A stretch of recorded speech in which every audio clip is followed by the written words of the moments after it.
lie detector test and passed. The FBI, as with all Cooper suspects, has yet to reveal specific reasons why her uncle isn't D.B. Cooper. As for L.D. Cooper, he died in 1999. The FBI today was back to that line, the ballad of D.B. Cooper. Where are you now? Since 1971, many FBI agents have worked the elusive case, but none have solved it. This is the tie. The person who was taken for more than 90 jumped. It's a JCPenney clip-on tie. In 1980, Agent Larry Carr to cover the case. this is D.B. Cooper's ticket. Back in 1971, it cost $18.52 to fly from Portland to Seattle. นี่ตอนคนที่ $1.48 tax for a total of $20. So hopefully by going public, Stumped by the lack of new clues, Carr tried a new approach. He shared evidence with the general public online. His hope that it would spark a substantial lead. this is a map that was created in the early 70s, and it's an outline of what the flight path was, or the believed flight path. If we can find resources without sending FBI manpower to the investigation, but come up with an answer, then why wouldn't we do that? Carr's plan wouldn't lead to an arrest, but it fueled the engine that still drives the amateur researchers in the community of so-called Cooperites. The D.B. Cooper case may be the ultimate citizen sleuth case. But this is a double-edged sword. When you have citizen sleuths, and you have thousands and thousands of people that are using the internet in order to come up with different theories about a specific case, you have so much noise out there, and you have to sift through fact and fiction. Think of the possibility. What if it isn't him? Try to FaceTime Thailand. There's absolutely no way that we have this amount of coincidences and not having the right guy. Hey. Oh. Hey guys. Bill Jensen. Jim Forbes. How are you? After 4 weeks of preparation and fact-finding, the amateur researchers meet the independent investigators for the first time. Well, you guys, make yourself at home. All right. For the next 3 days, journalists Colbert and Forbes will present their theory and identify the man they believe to be D.B. Cooper. They hope to convince Fuentes and Jensen that their case is strong enough to be taken to the FBI. Tom has been at this for 4.5 years. I've been at it for 3+. He brought me in. I actually took it to the FBI already in 2012 when we had 33 pieces of evidence. But they said they couldn't get involved. They had other priorities. I was frustrated, and they said, all right, well, we're not going to have an investigation unless we do it. And that's what we did. We brought in 36 members for a cold case team across the country. Our cold case team is made up of former law enforcement, and they helped turn our 33 pieces of evidence into 93 pieces of evidence. We need your help. We're hoping you guys can take us back to the Bureau. Now's the time to go. This is the only air piracy case in Bureau history that's not been solved. You know, it's something that matters to a lot of people. They have a specific suspect in mind, and this could be just one giant rabbit hole that these two gentlemen have gone down. But I'm going in there with an open mind. Are the new pieces of evidence compelling reasons for the FBI to relook at what you have? We think we have a lot of new stuff for them to get excited about. Okay, convince us. I ran a tip service around the country for local reporters. Some of those sources still call me. That's how I got this story. This came from a cameraman in Vegas by the name of Rich Kashansky. I've known him 20 years. He said, Hello. He claims he knows. Oj, Rich ingen sat tid. this guy down, Ron Carlson, a former drug runner. He filmed this interview and sent it to me, and that's what caught my attention. I'm here today to tell my story of meeting D.B. Cooper. I met him, quite frankly, he was my cocaine supplier. His name was Dick Briggs. Almost from the time we met, he was telling us that he was in fact D.B. Cooper.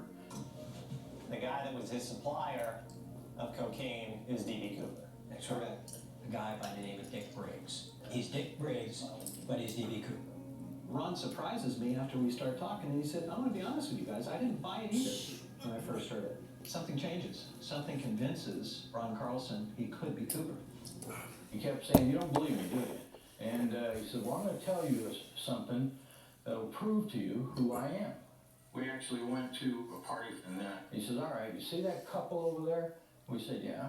He said they and their son, they were a hippie-looking couple, are the ones that are going to find my money.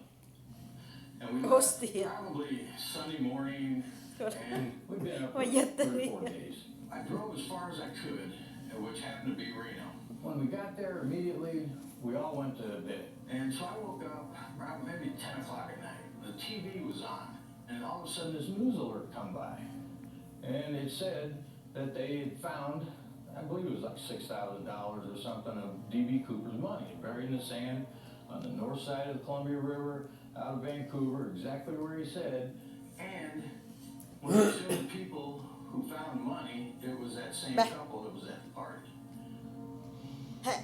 When I heard this, I said, I gotta find out who this guy is.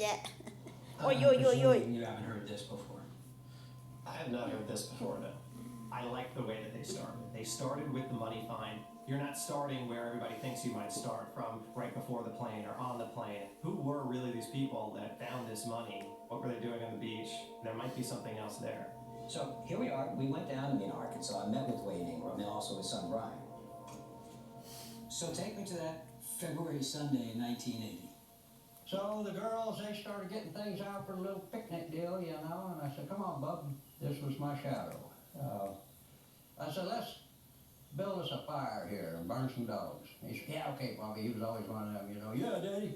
So anyway, I grabbed up some driftwood, right? And so I'm standing there and looking around and stuff, and he runs up and he gets on his hands and knees. He thinks I'm going to drop it right there. He said, let me clear us a place, Daddy. And I said, not right there. It was too close to a log or something. I don't know, you know what I mean? And I said, let's do it right over there. He said, okay. I said, you see them 2 little sticks over there? I said, let's do it right there. So I walked over there, he got down, he went like that, and 3 little driftwoods tumbled up. And it was the cleaning off of it, we realized what they were, wasn't it? Needless to say, I picked it up, and I go to looking and stuff, and I said, it's not driftwood, it's money. And the more I looked at the dates, 1971 and older, then I thought, this could be Cooper's money. So next morning I went to a payphone and I called the FBI in Portland and I said, I'm going to give you 3 or 4 serial numbers. I'm going to call you back in about 15 minutes. You tell me if they mean something to you or if they don't. About 15 minutes later I called back and Ralph Himmelspot, he gets on there, you know. And he said, it's Cooper money.